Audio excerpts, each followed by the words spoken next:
What's going on? Megan McEwen, Big Ten Network. Congratulations, first off. Now that you're officially the #1 pick, what about your game do you feel like is going to translate best over to the W and specifically in Indiana?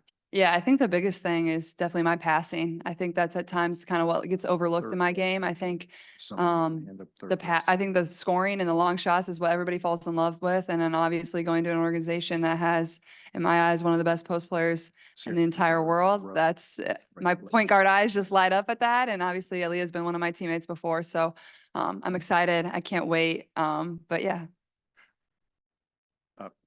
Sarah, right there. Hi. Caitlin, third row to your left. I'm sorry. Gotcha. Hi. Who's your biggest rival going into the season?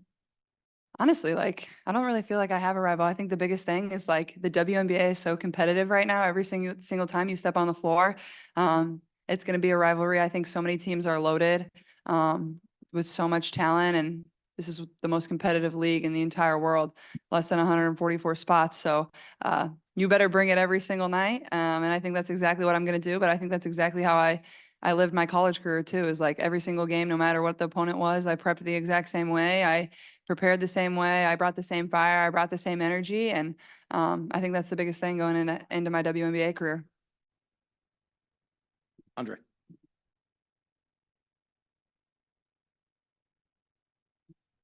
Hey, Caitlin, Howard Magdal, the Nets. Congratulations.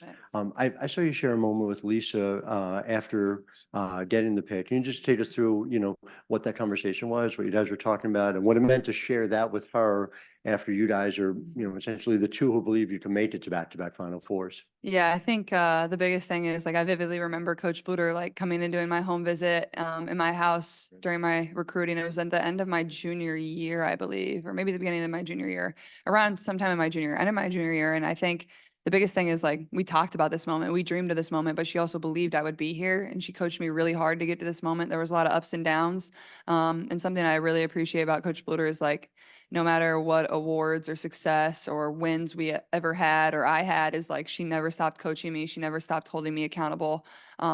She always thought there was ways for me to get better. I know she still thinks that, and I still think that. And that's one of the things I just love about her is like, first of all, she believed I would be here from the day I committed to her, even before that when I was in 8th grade, but also she pushed me really hard to make me as good as I am. Thanks. Caitlin, the center to your left, in the second row. Hi, Jennifer Porty from Let's Talk Women in Basketball. Which player are you looking forward to playing with or against this season? Definitely Aaliyah Boston. Come on now. And I think also Erica Wheeler, like a vet, somebody that's been in the league a long time, somebody that is in the organization, has been in the league, understands what it's about, somebody that I can lean on. I'm 22 years old, and I don't have all the answers in the world. This is something new to me. This is a new challenge. And that's something I'm excited for. But having those type of people around me to lean on and ask questions, or when things get hard, to be there for me. So I think, those two for sure. Yeah. Caitlin, third row center. Caitlin, Nancy Armour, USA Today Sports. 2 questions. First, you've had a whirlwind and a long season. Are you glad that this part of it is over and that you can kind of focus on being a WNBA rookie? And also, too, you mentioned that Aaliyah. What has your relationship been like, and what are you most looking forward about playing with her? Yeah, I think obviously the course of the last few weeks has been pretty insane in my life. The last 2 months, playing basketball as long as I possibly could in my college career, and then went home for a couple days. I got off the plane when we landed in Iowa City. I drove directly back home, had my mom cook me a meal, and then I drove back to Iowa City the next day. We had our celebration, and then I flew to LA, flew to New York, and now I'm here sitting at the stage. But I think the biggest thing is like I'm just very lucky to be in this moment, and all these opportunities and these things, they're once in a lifetime. And when things might get tiring, or you have to do stuff, I think the biggest thing is to look at it as just like an opportunity. This isn't something everybody gets to do. It's once in a lifetime, and just trying to soak in every single experience, because I know how quick of a turnaround it is, and I have a lot of people helping me. And then obviously Aaliyah Boston, I mean, there's so much you can say about her. Rookie of the year, in my eyes, one of the best players in the league. And like I said, like as a point guard, like my biggest job is like, I'm just feeding Aaliyah the ball every single game. That's what I'm going to do. I'm going to go in there and be like, hey, go make a layup. She's going to make my life easy. But she's incredible. But the thing I love about her is like, she's just a great person. Like she loves the game. She knows the game. She supports the game. And she has a smile that affects a lot of people and brings a lot of joy to people when they watch her. So I can't wait to be her teammate again. Caitlin, in the center section, last row to your right.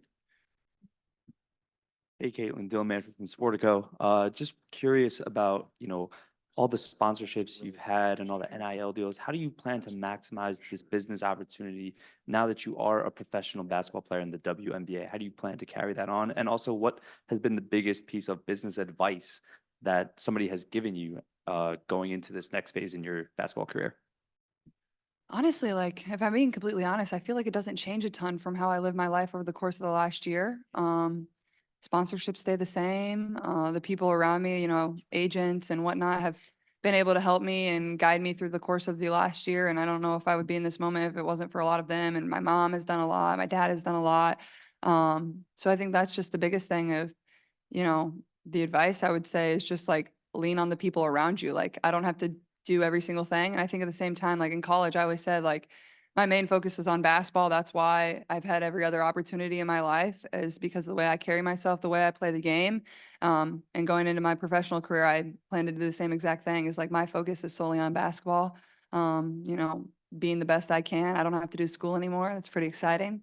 I do have to get my degree. I graduate on May 14th, but other than that, my 110% focus is on basketball. And, when I do that really well and carry myself really well, everything kind of just takes care of itself.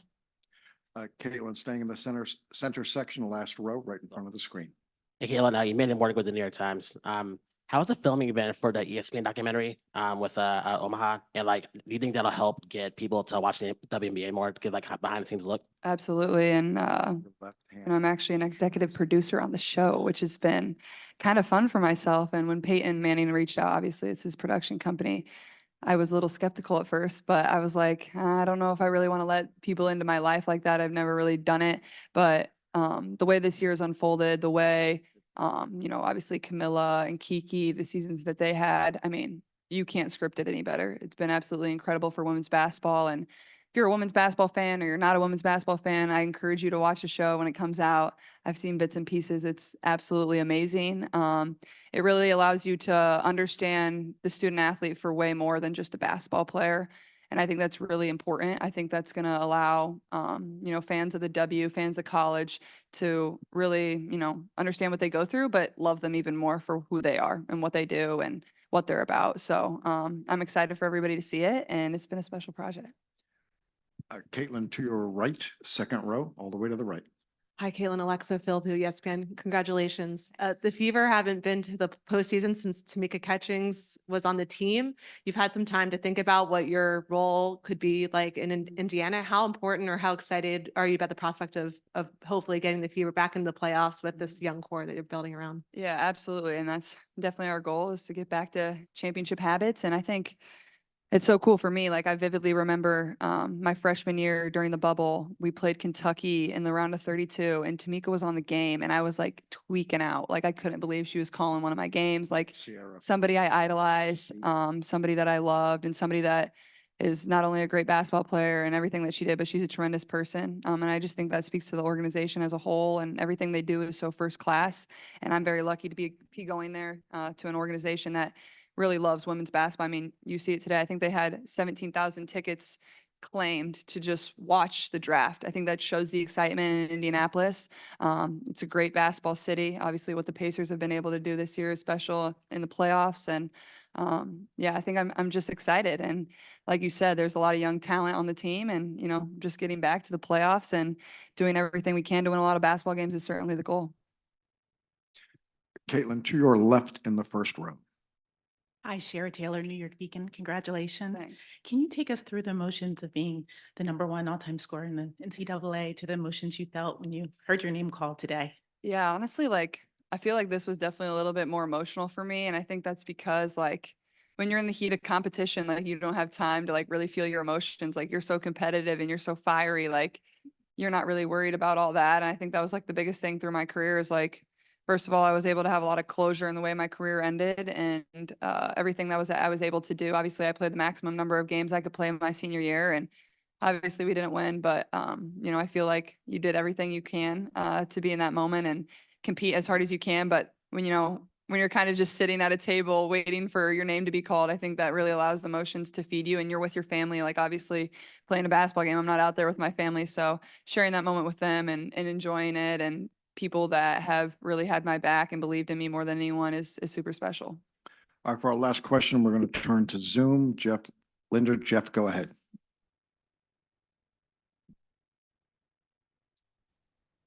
Hey, Caitlin, congratulations. You're going to a basketball crazy state in Indiana. Indiana is basketball. Basketball is Indiana. Just your thoughts of being part of that. Well, I know the Indiana Hoosiers didn't love me too much during my career, but hopefully we can turn a lot of them into Fever fans, and if they're not already. I think, you know, going to a state that supports not only basketball, but women's basketball. I mean, going and playing in front of at Indiana, like the place is sold out. You know, doing the same for the Fever is, you know, certainly our goal, and having a lot of fans there every single night. And for myself, I can't imagine a more perfect fit, a better place for me to start my professional career, an organization that really just believes in women's basketball and wants to do everything the right way. So I couldn't be, you know, more excited to get there. Caitlin, thank you. Thanks.